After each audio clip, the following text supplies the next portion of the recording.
Olá, pessoal, tudo bem com vocês? Meu nome é Camila Marques e eu estou aqui em mais um vídeo da nossa playlist entrevistando pesquisadores. Essa playlist foi feita para vocês, meus queridos alunos e demais ouvintes aqui do canal do YouTube, para que a gente possa aprender juntos e compartilhar algumas experiências sobre pesquisa acadêmica, sobre escrita acadêmica. Nós sabemos que não é um processo muitas vezes fácil, que envolve bastante exposição e que ele pode também ser doloroso aí no meio do caminho. Então, por isso, estamos aqui pensando em compartilhar as nossas experiências de pesquisa. Eu já entrevistei o Eduardo Chamini, a Arie Ferneda, que são pesquisadores, e no vídeo de hoje estou entrevistando uma grande amiga minha, a Aline Soares Lopes. A Aline é doutoranda em Ciências Sociais Aplicadas pela Universidade Estadual de Ponta Grossa, instituição na qual ela também fez o seu bacharelado em Direito. A Aline é advogada também, aprovada no exame da ordem, né, e é uma grande pesquisadora. O mestrado da Aline foi em Direitos Humanos e Políticas Públicas, na PUC Paraná, Pontifícia Universidade Católica do Paraná. E além disso, durante o seu mestrado, ela também fez um aprofundamento em um curso de extensão lá na Pontifícia Universidade de Comilhas, em Madrid, na Espanha. Então, a Aline tem bastante experiência em pesquisa, em publicação, e está aqui hoje conosco para contar um pouquinho mais sobre a pesquisa dela. Aline, minha querida amiga, conte-nos um pouco mais sobre a sua pesquisa do mestrado em Direitos Humanos e Políticas Públicas lá na PUC Paraná. Como foi, o que você pesquisou? Eu sei que é sobre Hannah Arendt, enfim, sei um pouquinho mais da sua pesquisa, mas queria que você contasse então para os nossos ouvintes. Primeiramente, obrigada, Camila. É um prazer estar aqui no seu canal. Fico muito feliz. Nós sempre estamos juntas aí conversando sobre as dores e as delícias que tem, né, a vida acadêmica e a pesquisa. Você já sabe um pouco como que foi meu processo aí de mestrado, né? Me acompanhou. E eu vou contar um pouquinho para os seus alunos como que foi. Eu fiz ali na PUC. A professora Amélia foi minha orientadora. Ela é professora no Direito.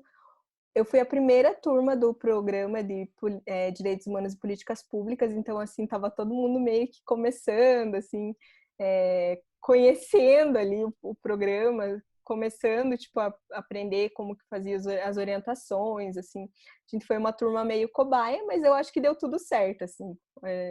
Que eu me lembro, assim, da maioria dos meus colegas de mestrado, todo mundo teve muito êxito nas suas pesquisas e os professores foram ótimos também, como orientadores, né?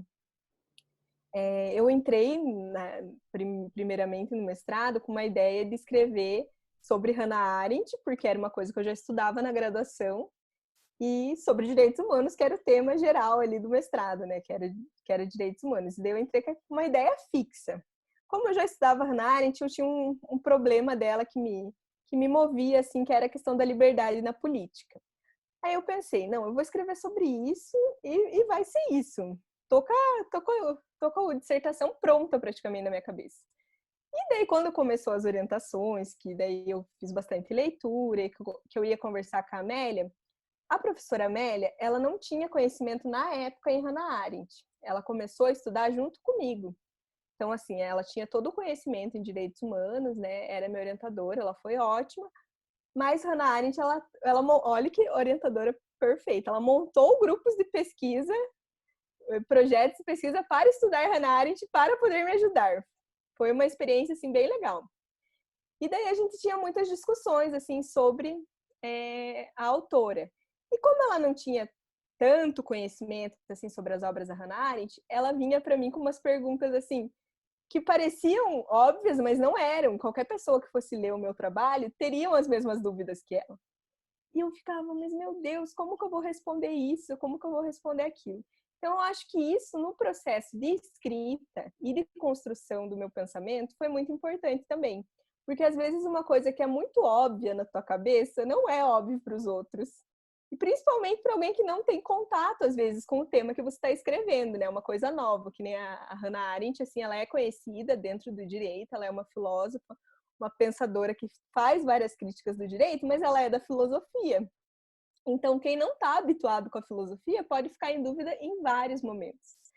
Então, Sim. assim, super normal. Muito legal, Aline, você trazer isso. Eu sempre costumo dizer para os alunos também que é muito importante quando a gente escreve, você pedir para outras pessoas lerem os seus textos, né? Quantas vezes os meus artigos, enfim, ou o artigo que eu ia produzir para uma disciplina do doutorado, você não leu para mim, a Paulinha, as nossas Sim, amigas, sim. enfim, alguém, a Thaís, sempre alguém lê pra gente para ver se a outra pessoa que às vezes pesquisam tem um objeto de pesquisa totalmente diferente do seu, mas que é da mesma área, para ver se ela entende. E costumo dizer mais, até para os alunos da graduação, eu costumo dizer que para dar para outras pessoas de outras áreas lerem também, para Sim, ver se com o seu texto certeza. está limpo, é claro, e realmente para ver se você consegue responder essas dúvidas que a princípio são mais básicas sobre o tema. Muito legal você trazer isso aqui, Aline. E ao mesmo tempo, quando a Amélia me veio com essas perguntas, eu mesma que percebi que eu tinha algumas dúvidas também sobre o tema, que de início pareciam coisas óbvias, não eram tão óbvias assim. Ou seja, eu não estava me explicando suficientemente bem no meu texto para demonstrar o que eu queria, né, realmente.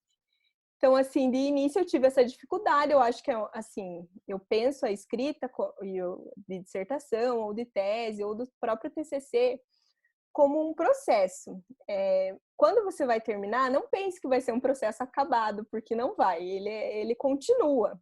Então, assim, todo esse procedimento que você faz de leitura, de escrita, de troca com os colegas, de troca com o seu orientador, é papel do orientador fazer essa leitura e te indagar sobre as dúvidas que ele tem, né? E eu acho que às vezes não é nem porque eles não sabem, é porque eles querem que você se explique melhor mesmo sobre o tema, né? Que, imaginando exatamente essa situação, pessoas que não conhecem o teu tema vão estar lendo ali, então eles precisam de todo o respaldo, de toda a base ali teórica para entender do que você está falando.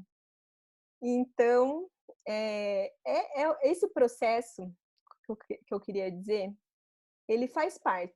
Tudo que vai ali, às vezes você se sente que não está muito bem, você está ali com bloqueio de escrita, você acha que você tem que ler mais, você volta, você passa para outra pessoa teu texto, você recebe várias críticas. Tem até um meme, né, que você devolve para a pessoa te devolve, só tem umas correçõezinhas e aparece um corpo todo flagelado. Porque tem gente que é bem, né, rigoroso na correção, e é importante isso também, porque quando você está na escrita, você está muito focado, você não percebe seus erros.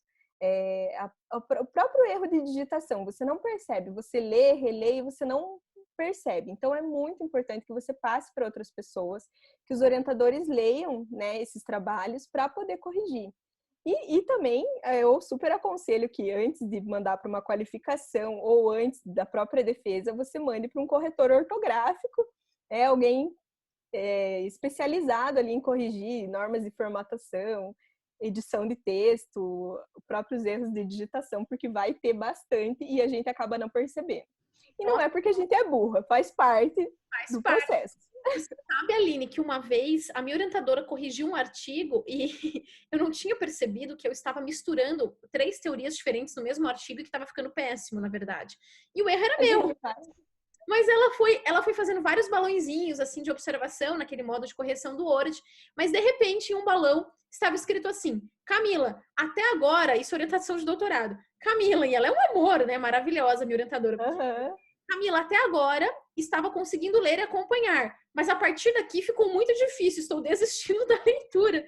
Então, faz parte, né? Faz parte. Nem sempre a gente se faz entender, né? Faz parte, até porque, como você disse, tem muitos vícios a escrita, ou às vezes o que está na sua cabeça funciona muito bem. Então, isso diz muito respeito ao processo de orientação. Muito, muito legal mesmo, muito pertinente isso. E além. E é o processo, de início você não sabe direito, você vai ter que escrever. E é um processo árduo, né, Cami? Porque essa é a pior parte, porque o primeiro texto que você vai escrever, ele não vai estar ótimo, ele não vai estar perfeito, as pessoas não vão entender todo ele. E assim, isso bloqueia às vezes a gente no escrever também, porque você quer chegar, sentar e escrever algo perfeito. E o processo de escrita não é esse. O primeiro texto ele vai ser todo defeituoso, ele vai precisar de várias correções. Por isso que o quanto antes também é uma dica que eu dou. Para mim mesma também, porque eu também às vezes tenho bloqueio. Mas o quanto antes você se dedicar a escrever um texto, mais oportunidades, mais vezes você vai ter para poder revisar ele e melhor ele vai ficar. Como eu disse, é muito difícil você encontrar um trabalho exatamente acabado. Tanto que a gente tem livros ótimos, assim, de autores contemporâneos, que todo ano tem reedição e eles sempre acham alguma coisinha ali para eles né, acrescentarem a própria história, o próprio tempo muda um pouco as coisas que a gente escreve, né? Você sabe, Aline, que esses dias veio para cá para dar uma palestra na PUC, participar de algumas bancas, um professor muito conhecido, enfim, muito renomado, lá da Universidade de Coimbra, e da linha lá de pesquisa do Boaventura de Souza Santos, enfim. Eu fui receber esse professor e eu estava quase entregando já a tese, praticamente, ou já havia, acho que foi na semana do depósito da minha tese de doutorado, mas enfim, eu não tinha defendido ainda. E aí, quando eu disse para ele que eu estava aliviada, porque já estava entregando e tudo mais, né? Mas que eu não tinha certeza, que eu achava que tinha muita coisa que eu ainda precisava mudar, enfim. Ele me disse assim: tese boa é a tese pronta, né? E a melhor tese, daí eu complementei para ele e falei: e a melhor tese é aquela aprovada, né, professor? Sim, mas é isso mesmo, é isso mesmo.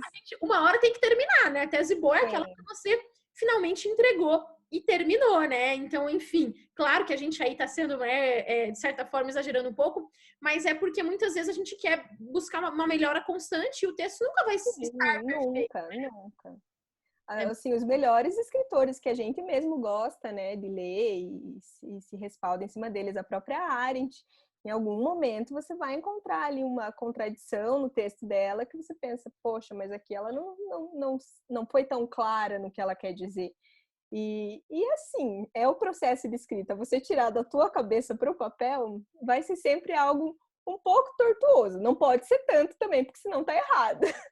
Mas um pouquinho de dificuldade você vai encontrar, com certeza. E assim, os amigos, o orientador são as melhores pessoas para poder estar te ajudando a se fazer entender, né? O que você quer dizer com aquilo. Então, vou falar um pouquinho da minha dissertação, Cami, posso?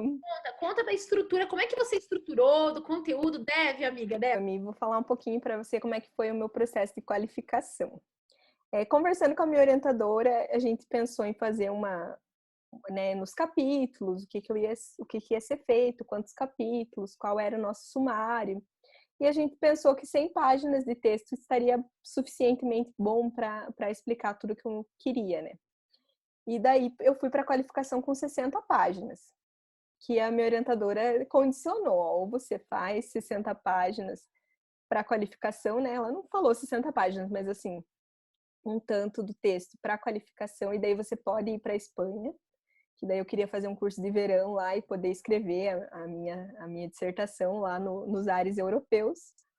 Ou, se não der certo, né, daí você tem que ficar aqui no Brasil mesmo e fazer essa dissertação o quanto antes para a gente poder defender. Mas no final das contas deu tudo certo. Eu fui para a qualificação com 60 páginas. A minha banca era a professora Kátia, que também é do programa de pós do direito, né, ali da PUC, e também da aula na Federal. Ela foi, assim, uma grande colaboradora do meu trabalho também, porque ela me acolheu muito. Então, assim, eu fiz algumas disciplinas com ela, inclusive pude fazer na tua turma também, né? Eu fui lá assistir umas aulas dela na tua turma. Na Federal também fiz uma disciplina que ela tem lá de Direitos Humanos, Teoria Crítica, muito interessante. Quem tiver oportunidade, faça, muito boa mesmo. E a professora Vera também, a Vera Caram. E, assim, elas foram maravilhosas na minha banca. Eu não tenho, assim, palavras para agradecer, porque elas foram de uma sensibilidade, de uma afetividade em tentar me ajudar. Assim, dava para ver que a banca ali estava disposta a me ajudar. Elas não me avacalharam em nenhum momento. E o que eu sei que muitas vezes acaba sendo visto como algo normal na academia, né? E eu acho muito triste, eu sou totalmente contra esse pensamento. Pessoas que vão para a banca dos outros para avacalhar o trabalho ou para desmerecer tudo que a pessoa fez, para, né? Acho absurdo. Então, assim, essas duas professoras eu super indico elas, porque, assim, foram duas pessoas que me ajudaram muito, junto com a professora Amélia, a construir um trabalho muito bom. Muito bom, né? Não sei. Daí fica a critério de quem lê, mas, assim, satisfatório, na minha opinião. Quando eu consegui ir para a Espanha, que eu cheguei lá e eu pensei, agora eu vou começar o texto, eu vou poder escrever, estava tendo aula todos os dias lá na universidade, tudo em espanhol, estava muito feliz. No segundo dia que eu estava lá, o meu namorado, ex-namorado, descobri que ele estava me traindo aqui no Brasil. E meu mundo caiu. E daí foi muito difícil, assim, foi um processo de aprendizado para minha vida, né? Eu, como pessoa, eu mudei naquele momento. Eu fiquei um mês lá, eu consegui terminar as disciplinas que eu estava fazendo lá. Eu não consegui escrever uma linha da minha dissertação enquanto eu estava lá, porque eu estava muito nervosa, eu estava muito triste com relação a tudo que estava acontecendo no meu relacionamento. E quando eu voltei para o Brasil, eu tinha que terminar uma dissertação em um mês para poder defender. E eu tinha as 60 páginas e não tinha mais nada, porque esse mês que eu passei na Espanha, assim, para minha dissertação, ele foi considerado perdido, porque eu estava passando por um turbilhão de emoções, assim, né? Todas as pessoas que estavam próximas a mim me ajudaram muito, mas chegou o momento, assim, que eu tive que sentar a bunda na cadeirinha e falar: minha filha, aqui chegou o momento, você vai ter que escrever. E foi, assim, sem dúvida nenhuma, na minha vida, a fase mais complicada, porque eu estava terminando o relacionamento e terminando a minha dissertação. E, assim, são coisas meio que incompatíveis. Já falo, se alguém tem aí alguma história parecida, vai se identificar, né? Não dá muito certo, a gente tem que estar bem para escrever, e nem sempre a gente está. Então, assim, as coisas, os nossos sentimentos, as coisas que a gente passa também no ambiente de trabalho, na vida, eles acabam sendo refletidos, assim, no texto, sem dúvida, né? Isso acontece. E daí, quando eu voltei para o Brasil, enfim, eu estava perto da minha família, isso já ajudou muito. De fato, terminei o relacionamento, também já organizou um pouco as ideias e comecei terapia. É outra dica que eu dou: faça terapia. Enquanto você está escrevendo, você vai ter muitas questões para serem trabalhadas dentro de você e com relação ao tema que você pesquisa. Então, quanto mais organizado tiver a tua cabeça, melhor, porque você consegue daí, né, pôr para fora tudo que você quer dizer com mais clareza, enfim. E daí esse mês foi assim de taca-lhe pau, Marco Velho, no texto da dissertação. Eu corri muito, a professora Amélia, acho que teve um tempo que ela levou um susto, assim, ela achou que eu não ia conseguir defender no tempo correto, eu era bolsista, então, assim, eu precisava muito defender, né, na data correta. Todos os bolsistas sabem a pressão que a gente sofre também para ter data, né, das coisas, e com razão. E no final deu tudo certo, assim, eu escrevi o texto, assim, a princípio eu entregava para os meus colegas, eu entregava para a professora Amélia, assim, ele não estava satisfatório do jeito que eu queria. Ele ainda estava, tipo assim, inconcluso, ele estava inacabado, estava esse processo, né, inacabado, mas foi o que eu consegui fazer e me deu muito orgulho, porque eu consegui terminar. Eu consegui terminar a minha dissertação do jeito que eu queria e nas coisas que eu me propus a fazer. A princípio eu tinha muita ideia de fundamentar os direitos humanos, é uma coisa que eu acho que para quem está estudando direitos humanos, passar ali por toda a história do pensamento filosófico dos direitos humanos e toda a história, né, da construção dos direitos humanos é importante. Então isso tem na minha dissertação, assim, o primeiro capítulo foi dedicado a estudar como que se foi feita a fundamentação dos direitos humanos na história. E daí eu fiz 3 capítulos, o segundo e o terceiro ficaram por conta da minha mestre mor, Hannah Arendt. O segundo eu consegui falar sobre a crítica dela, a política, né, como é dada hoje no nosso campo social, toda a hibridização do público e privado que a gente pode perceber. Consegui explicar um pouquinho da teoria dela sobre isso, que é uma teoria a mim muito cara, que todo trabalho que eu faço, praticamente eu explico isso, né? Essa perda que a gente teve do espaço público, né? Do político dignificado, você não tem mais um espaço correto, um espaço dedicado a isso para o político. São muitos interesses privados, muitas questões particulares que não teriam ali cabimento. E no último capítulo eu resolvi falar da cidadania, que é uma possibilidade do novo, que daí os comentadores dela me ajudaram muito, principalmente o professor Celso Laffer, né, nos livros dele, na obra dele, ele se dedica a isso, a explicar um pouco da teoria da Hannah Arendt, e é bom porque ele já aplica também um pouco mais ao direito internacional e principalmente à realidade brasileira, o que facilita um pouco a nossa compreensão, né? Porque a Arendt ela é bem filosófica, então, embora ela cite alguns trechos ali da nossa história, às vezes fica meio complicado e difícil de entender. E eu consegui, né? Foi muito difícil, mas eu consegui. E na defesa, tentando fechar um pouco essa minha saga, essa epopeia, Na minha defesa, o que que aconteceu? Eu tive a ajuda de 2 professores maravilhosos novamente. Eu acho que eu tive muito mais sorte do que juízo nessa etapa do mestrado. Porque depois da qualificação, que já foi assim maravilhosa, que foi a Kátia e a Vera, que eu não tenho que falar, na defesa a gente substituiu a professora Kátia pelo professor César, que é da filosofia. A gente precisava ter uma banca interdisciplinar, então a gente colocou ele. Eu já tinha diversas trocas com ele, né? Ele tinha sido meu professor no mestrado e a gente conversava bastante sobre a Hannah Arendt. Então, assim, de cara eu pensei, não, vou colocar o professor César, que acho que vai ser uma pessoa que vai compreender a ideia do trabalho. E não deu outra. Na minha defesa, foi lindo também. A professora Vera, ela fez diversas perguntas sobre a teoria mesmo da Hannah Arendt e que eu percebi que eu deixei de colocar na escrita. E ela ficou feliz quando eu falei na minha apresentação, porque ela falou, não, ela sabe do que ela está falando, mas faltaram coisas na escrita. Então é uma dica aí para quem está nesse processo de escrita, tentar escrever tudo o que quer mesmo, e daí depois você dá um jeito de colocar mesmo isso no teu texto, porque faltaram algumas coisas assim, que eu pensava que eu tinha construído racionalmente, mas na escrita ela não estava. E daí a professora Vera acabou ficando feliz que eu sabia ali, né? Na banca ficou legal, ela foi bem querida comigo, né? Falou que estava ok, que ela estava satisfeita com as respostas. Isso é uma questão também que às vezes a gente não pensa, que a gente acha que vai ter que estar tudo no texto, mas a apresentação ela é uma parte também da tua defesa. Então você tem que estar preparado, você tem que defender o que você escreve. Exatamente, Aline, foi muito bom você tocar nesse ponto, né? Primeiro que, assim, a minha última pergunta depois para você, no mais Uhum. informação, iria ser sobre realmente algum bloqueio de escrita. E você já falou de uma situação psicológica bem difícil e tem alguns psicólogos que eu gosto bastante que tratam de bloqueio de escrita. Um deles em especial, que depois eu vou colocar na descrição do vídeo o nome e a referência certinho para o pessoal também, caso queira aprofundar.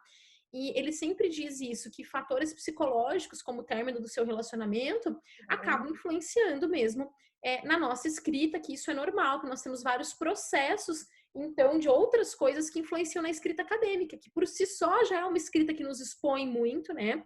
Não só na banca, mas de forma geral, nos nossos trabalhos publicados. Então, que já está sujeita a crítica.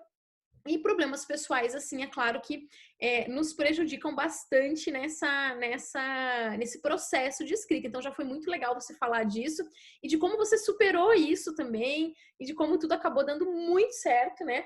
E, né, ainda bem. E é muito importante também isso que você está dizendo da banca e da professora Vera, porque veja, a banca realmente, sua banca foi maravilhosa, né? De tanta de qualificação como a de Tive muita sorte, muita sorte. uma banca maravilhosa e assim de gente muito competente e muito e pessoas que realmente possuem assim empatia, enfim, né? E Não pessoas assim que se você for ver, Camila, eu enalteço essas pessoas mesmo, sem vergonha de puxar o saco aqui. Porque são pessoas assim totalmente comprometidas academicamente, elas têm um conhecimento acadêmico muito grande e assim é notório, ninguém duvida do conhecimento que essas pessoas têm. E ao mesmo tempo elas têm a humildade de ver alguém que está começando e pegar pela mão mesmo e falar, olha, aqui poderia ser melhor nesse sentido. O professor César, quando ele na minha banca, ele anotou tudo, aí ele entregou o texto para mim depois com tudo assim. Então, assim, ele nem ficou na banca falando questões assim de digitação, porque teve. formais, né? A gente sempre Assim, quando participa em bancar questões formais e questões de conteúdo, realmente. sim. Mas realmente ele até dispensou essa parte porque depois ele te entregou, até para a gente não passar de novo por aquele processo, porque às vezes todos os membros da banca falam sobre questões formais, né? Sim, Muito sim. bacana isso. E muito legal essa questão da Vera que você colocou também, que ela também ficou satisfeita com várias coisas da sua A minha apresentação. apresentação, sim. E muito bacana a gente perceber isso, porque realmente, às vezes não está escrito em algum momento ali, realmente faltou, né? Como você admitiu, não, realmente faltou, deveria estar, mas não significa que a gente não sabe, que a gente não estudou. Faz parte desse processo de escrita, né? Então, muito, muito bacana isso, Aline. Mas, enfim, A apresentação é complementar. Então, assim, se preparem para as apresentações também, para as defesas, né, Cami? às vezes até para salvar alguma coisa. Uma outra dica que eu sempre dou para os meus alunos também tentar, na introdução, já colocar ali as suas desculpas, né? Muitas vezes Eventualmente, Aham. onde você vai justificar, escolha o recorte do teu tema e o teu referencial teórico. Então, muitas vezes, se tá bem delimitada a tua escolha ali, isso te salva de muita coisa. Porque, em regra, as pessoas não Sim. ficam perguntando de coisas que você não escreveu ou não pesquisou. As pessoas perguntam mais o que está escrito. E se realmente for essencial, claro que elas perguntam como era o caso. Mas tem isso também, né? Então é muito importante na introdução você delimitar as suas escolhas. Muito bacana, mas eu te interrompi, Aline. Você... Fazer o recorte. Não, imagina, é uma conversa. O recorte, ele é fundamental também, é uma coisa que o orientador ajuda muito, né, Cami? Quando você começa a pensar num tema, você quer abraçar o mundo com as pernas, e não dá. Então, o recorte, ele é muito importante, você traçar um mapa metodológico de como que você vai atingir, né, seus objetivos dentro da escrita. A minha dissertação, ela é completamente teórica, então, assim, meu trabalho foi leitura mesmo e construção do texto, né? Mais Não pesquisa tive, bibliográfica, né? Técnica sim, de mais pesquisa. pesquisa bibliográfica, revisão bibliográfica. Eu não fui para campo, eu não fui entrevistar ninguém, né? Eu não tive que aplicar questionário, fazer essas coisas. Foi um trabalho muito solitário, que também é outra coisa que eu queria falar para todo mundo que está escrevendo. A gente tem essa solitude mesmo do teu pensamento com você mesmo. Você precisa pensar pela tua própria cabeça. Ninguém vai sentar e vai fazer por você, até porque se alguém fizer isso, né, é crime, é outra pessoa que está escrevendo seu trabalho. Então, assim, é um momento árduo, é um trabalho, um processo, assim, difícil, que podem ter bloqueios psicológicos devido à tua vida pessoal, mas também pode ter o bloqueio psicológico da escrita, que é normal também. Porque tem horas que você tá assim, você leu, você escreveu, e não tem mais nada que, assim, que saia de você. É desgastante, né? Assim, é uma estafa que te dá. E daí, nesses momentos, eu indico um bar. Você vai para um bar, você toma uma cerveja com seus amigos, você pode ir visitar alguém, passear na casa de alguém. Tenta tirar um pouco da cabeça do foco, texto, escrita e as leituras. Ouviu um Porque, sambinha, né, Aline? Ouviu um sambinha. sim, vai dar uma mexida no esqueleto. É importante também, e eu acrescentaria, faz parte do processo você ter essa troca com a humanidade mesmo. Momentos que você não só precisa tirar um pouquinho o foco disso para voltar, mas muitas vezes existe bloqueio porque, né, isso, o psicólogo que eu vou colocar depois o nome aqui para vocês também fala disso. Muitas vezes existe um momento que você precisa parar para desenvolver alguma outra habilidade específica. Por exemplo, quem faz pesquisa de campo, muitas vezes não tem aquela técnica ou não fez adequadamente porque não tem aquela habilidade desenvolvida, porque na faculdade e na vida não foi preparado para isso, nunca estudou aquilo especificamente. Então, muitas vezes até é necessário a gente parar, né? Ó, inclusive o Felino tá prestando atenção, concordando comigo, gente. Tá compenetrado, você tá Super, estranhando. super Tá concordando. olhando o Kant que tá ali embaixo. Ó. Então, muitas vezes é necessário você parar para desenvolver alguma habilidade específica e depois voltar para a escrita do texto. É por isso que às vezes acontece também o bloqueio. Então, é muito importante a gente falar dessas situações e para todo mundo ver que pessoas assim maravilhosas, como a minha amiga Aline, bem-sucedidas, né, uma pesquisadora maravilhosa, também tem as suas dificuldades, né, Aline? É isso mesmo. Assim, Cami, eu acho excepcional quem tem essa facilidade de escrita. Eu conheço várias pessoas, a gente tem uma amiga, né, chamada Elisa, que escreve muito bem. E assim, tudo que a gente lê dela é maravilhoso, mas ela já tem isso, é dela mesmo. E não quer dizer que ela não sofra também para escrever. A gente sabe que é um processo difícil. Mas como eu citei o Kant, que é outro gato ali, o vermelhinho que estava aqui perto, o Kant fala, né, uma coisa da mentalidade alargada. Eu acho que a gente precisa disso para produzir um texto, que seria você pensar por você mesmo, depois você se colocar no lugar do outro, né, que seria alargar a tua mentalidade, e daí depois você volta e pensa por você mesmo de novo. E eu acho que é nesse momento que você consegue escrever um texto que ele vai ser compreendido. Porque se você escrever só o que tem na tua cabeça, se você ficar enfurnado dentro do teu quarto ou do teu escritório ou dentro de uma biblioteca escrevendo, isso é desconexo com a realidade. Então é importante também fazer esse caminho de você voltar um pouco para a realidade, ter o olhar para a realidade e falar: o que eu estou escrevendo faz sentido, né, para esse mundo em que vivemos? Então, é importante também, faz também um pouco parte do processo. Do meu, foi super necessário, assim, eu estava super atrasada com o meu texto, mas teve um final de semana que, assim, já estava super esgotada, porque eu chorava, chorava, chorava um pouco por causa da dissertação, um pouco por causa do fim do namoro. Então, eu estava muito esgotada, assim, de pensamento, eu já tinha lido tudo que eu podia, eu tinha revisado meu texto várias vezes e ainda faltavam as considerações finais. E assim, foi fundamental eu ir pro bar. O que eu fiz no bar? Eu cheguei lá, eu chorei. Eu não estava feliz. Eu tinha 1000 coisas para fazer, mas foi assim um tempo que eu dei para minha cabeça para tentar não pensar em nada, assim, tipo, do texto. Estando no bar, eu não teria a possibilidade de estar na frente do computador tentando escrever nem lendo nada. Então eu estava lá com os meus amigos, eles me acolheram, obviamente, escutando uma coisa diferente, vendo pessoas diferentes, vendo pessoas respirando outro ar. Fez toda a diferença. Eu voltei, eu rendi, porque às vezes a gente fica tentando ali, tentando render, não sai daquele ambiente, não sai daquele foco, né?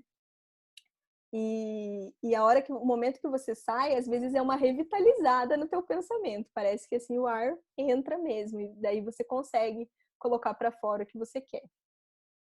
Legal. Aline, te agradeço muito e eu quero fazer um pedido assim super especial e diferente aqui dos outros vídeos. Já que você é nossa expert em Hannah Arendt, que eu vou mostrar os livros que eu tenho, porque eu não sou expert, tá, gente, no assunto. Certo, é uma palavra forte, né? Vamos lá. Eu vou mostrar alguns livros que eu tenho aqui, tá, amiga? O primeiro que eu comprei dela, On Violence, tá em Eu inglês. sou suspeita para falar, eu amo todos. Ah, e tá em inglês, eu comprei no Canadá em 2008, há 1000 anos atrás, quando eu estava no segundo ano de faculdade. Quando eu viajei para Toronto, comprei num sebo para treinar o inglês. Vai vendo que a pessoa quer treinar inglês com livro difícil, né? Não faz muito sentido. Não, faz sentido. Faz sentido porque Hannah Arendt é muito fácil de entender no inglês, tá certo? Ai, que bom, ótimo. Então, sinal. Bom, eu realmente li, né? Li. Melhor do que no português, eu indico. Ai, ótimo, maravilha. Outro livro também, Origens do Totalitarismo, que tá aqui na minha mão, tá? Maravilhoso. E um outro que eu achei mais difícil, assim, sinceramente, achei um pouco mais difícil, mas que eu também, né, tô tentando fazer a leitura. Enfim, A Vida do Espírito, né? É aqui. Então, assim, queria que você indicasse, ou falasse um pouquinho bem assim rapidamente para a gente finalizar, ou indicasse para quem quiser começar estudando a Hannah Arendt, falasse de alguma obra dela assim um pouquinho, para o aluno que nunca estudou, né, essa nossa filósofa maravilhosa, né? Eu sempre falo do filme dela na sala de aula, um pouquinho da vida dela, falo de banalidade do mal, enfim. Mas assim, o que você indicaria para essa pessoa que quer começar a estudar? Bom, Cami, eu vou falar um pouquinho desses livros que você me falou. Eu gosto de todos. O Sobre a Violência é uma leitura, acho que quase que obrigatória para quem é do direito, porque ela vai fazer essa crítica da violência, né? O quanto a violência está impregnada no nosso campo político, que não deveria acontecer, porque a violência é algo antipolítico, ela vai falar. Então, assim, eu acho que é uma obra importante. E que bom que você comprou em inglês. Eu indico ler Hannah Arendt em inglês. Eu não sou tão boa assim no inglês, mas quando eu leio ela no inglês, eu sinto facilidade de compreender, porque ela, como ela era alemã, ela precisava de muita ajuda para escrever. E daí o que acontecia? Como ela escrevia em inglês, tinha uma pessoa que ajudava, eu acho que essa pessoa era tipo uma entidade, porque daí ela conseguia facilitar a escrita da Hannah Arendt para o inglês. Quando a gente vai traduzir para o português, talvez dificulte um pouco mais, por isso que eu falo do Do inglês. alemão para o português, é isso. Sim, sim. Entendi. Então, assim, o inglês, ela tinha ali uma secretária dela que super ajudava ela a escrever em inglês. Então, todas as obras dela que estiverem em inglês, eu indico. Eu acho que é uma leitura, assim, bem confiável e até pode ser um pouco mais fácil para você que tem domínio da língua, né? Ó, Eu que não tenho domínio da língua, me arrisco às vezes, porque eu acho interessante. O Origem do Totalitarismo é um livro muito histórico. Então, ela vai falar ali do período nazista, como que era ali o entre guerras, um pouco depois da Primeira Guerra, como que estava a Alemanha, como que estava ali o movimento dos Estados-nação, como que eles estavam se constituindo, a questão do antissemitismo. É um livro, assim, muito rápido de ler. Você vai ler rápido, porque ele é muito mais histórico do que filosófico. Ele tem poucas intervenções dela, assim, mais no âmbito filosófico. Acredito que o último capítulo seja um pouco mais de teoria, assim, que ela cria algo novo, sabe? Mas, em resumo, é uma análise dela. Todos os capítulos são uma análise sobre essa parte histórica, trágica da nossa humanidade, né? Mas muito interessante também, é um livro que eu gosto muito. A Vida do Espírito, minha filha, é a obra da vida da Hannah Arendt.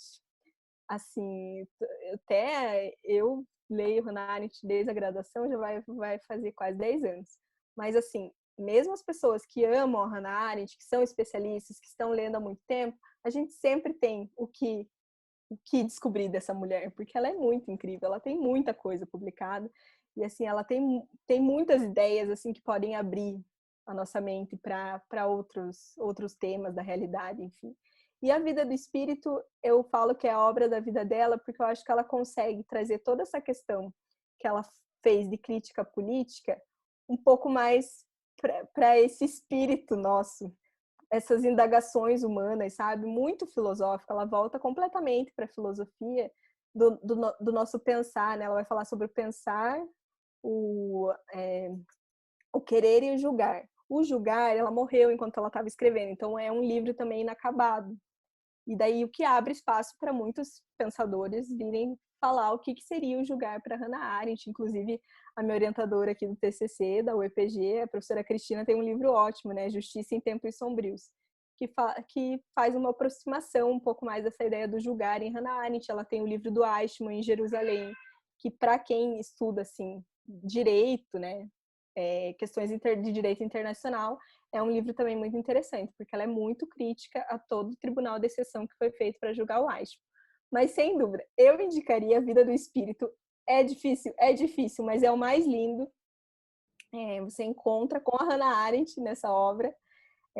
Os outros livros dela têm muito essa questão histórica, são livros de história, assim, você aprende muito.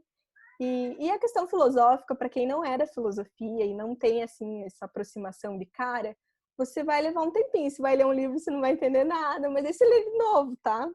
Daí depois você discute com alguém, você vai começar a entender e você vai se apaixonar, sem dúvida, Cami, porque ela é fantástica. Legal. Ai, eu tenho o privilégio de você ser minha amiga e poder discutir com você. Então eu vou ler e depois discutir com você. Que delícia! Fique à vontade. Outro dia a gente faz um vídeo só da Hannah Arendt. Vamos fazer. Nossa, super top. Um para cada livro, amiga. A gente tem que fazer vários vídeos. Fazemos sim. Pode deixar. Eu venho passar vergonha aqui para dizer o que eu achei do livro, daí você fica me corrigindo, amiga. Capaz, amiga, não. Ai, ai. Aline, mais uma vez, minha querida amiga, quero te agradecer muitíssimo. Vai ser muito útil para os meus alunos todos. Agora, sempre que eu falar um pouquinho de banalidade do mal, né, de Hannah Arendt, eu vou indicar esse vídeo para os meus alunos verem também. Eu tenho certeza que vai ajudar muito todos eles, que eles vão ficar muito felizes. Te agradeço muito, te mando muitos beijos e abraços virtuais, já que não podemos nos encontrar pessoalmente em épocas de pandemia, né? Oh. Te agradeço muito, Cami, também mando um abração, né? Toda sorte do mundo para as pessoas que estão aí nesse processo de escrita. Eu também estou fazendo doutorado. Também estou com outras dificuldades, tendo outros aprendizados aí, né? Mas eu desejo toda sorte para quem estiver nesse período de escrita. Cada um vai ter sua maneira, vai ter seu modo de se encaixar, de se encontrar. Espero ter ajudado com a minha experiência, né? E agradeço demais o convite de poder te ver, falar com você. Muito bom. Você também foi uma das pessoas, assim, muito queridas, que sempre me ajudou lendo os meus textos, discutindo os temas, né? Os teus orientandos têm muita sorte de ter você na vida, sem dúvida. Ah, que linda! Muito obrigada, amiga. Você que é muito especial nas nossas vidas, sempre. Nossa amiga talentosa, né? Que borda, que é filósofa, que canta. Nossa amiga é muito maravilhosa. Enfim, sou suspeita para falar.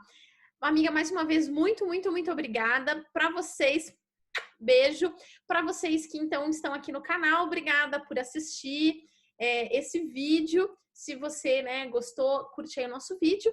E espero que esse vídeo tenha ajudado vocês, queridos alunos e alunas, nesse processo de escrita que, vejam, pode ser sofrido. Tchau, Alinoca. Tchau, Feline. Olha que lindo. Tchau, amiga. Tchau. Ó, tem dois ali. Tchau, tchau, querido. Beijo. Tchau, linda. Beijo. Obrigada. Tchau.